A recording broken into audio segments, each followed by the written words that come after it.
اعوذ باللہ من الشیطان الرجیم بسم اللہ الرحمن الرحیم السلام علیکم ورحمۃ اللہ وبرکاتہ۔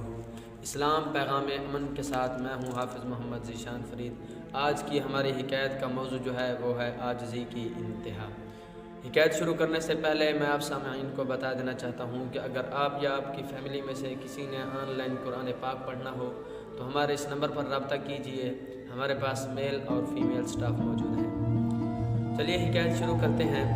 حضرت شیخ سعدی شیرازی رحمۃ اللہ علیہ بیان کرتے ہیں کہ ایک مشہور بزرگ حضرت بایزید بسطامی رحمۃ اللہ علیہ عید کی صبح غسل کر کے حمام سے نکلے تو کسی نے بالا خانے سے اوپر سے پلیٹ میں بھری ہوئی خاک آپ کے اوپر پھینک دی۔ یہ بات تو طیش دلانے والی تھی، یہ بات تو غصہ دلانے والی تھی، مگر اس اللہ کے نیک بندے نے غصے کا اظہار نہیں کیا بلکہ خود سے فرمایا کہ اے نفس، تو آگ کے قابل ہے، اور پھر اس خاک کی وجہ سے تجھے کیوں غصہ آ رہا؟ حضرت شیخ سعدی شیرازی رحمۃ اللہ علیہ اس حکایت کو بیان کرتے ہوئے فرماتے ہیں کہ جو خود بھی ہو، جو خود کی طرف دیکھنے والا ہو، اپنے نفس کو دیکھنے والا ہو، وہ خدا بھی نہیں ہو سکتا۔ وہ اللہ تبارک و تعالیٰ کی رضا کی طرف نہیں دیکھتا۔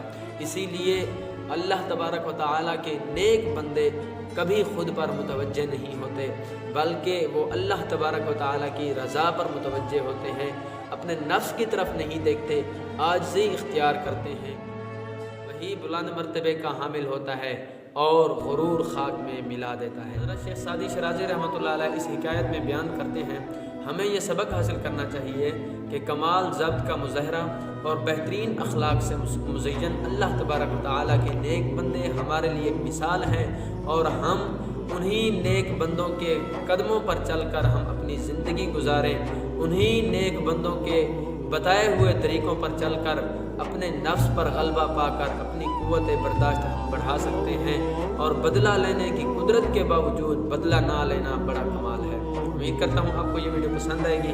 اگر آپ کو یہ ویڈیو پسند آئے تو اس ویڈیو کو لائک کیجیے، کمنٹ کیجیے اور دوستوں کے ساتھ شیئر کیجیے۔ دعاؤں میں یاد رکھیے گا۔ اللہ حافظ۔